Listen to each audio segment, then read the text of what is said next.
преддверии начала нового учебного года Департаментом полиции города Алматы начато республиканское оперативно-профилактическое мероприятие «Внимание, дети», основной целью которого является профилактика детского дорожно-транспортного травматизма, снижение роста аварийности.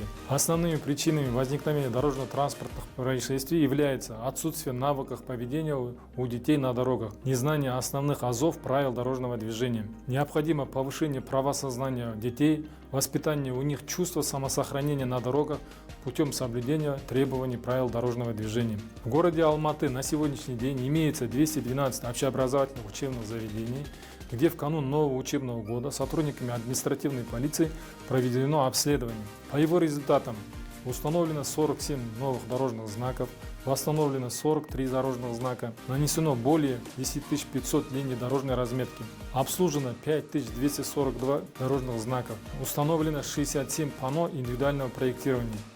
Вместе с тем, на 78 нерегулируемых пешеходных переходах произведены работы по замене дорожных знаков на знаки с желтой окантовкой, что в свою очередь привлекает внимание и улучшает концентрацию водителей транспортных средств в ночное время суток. На сегодня для обеспечения детской безопасности и недопущения детского травматизма на ближайшей территории 35 общеобразовательных учреждений установлены металлические ограждения 1720 метров перильного типа и 500 метров колесоотбойного ограждения. Кроме того, для контроля скоростного режима транспорта в районе общеобразовательных учреждений функционирует 12 постов автоматических программных комплексов «Сергек».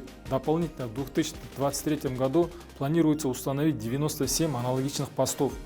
В ходе совместного обследования с акиматом города подрядными организациями было установлено более 80 искусственных неровностей.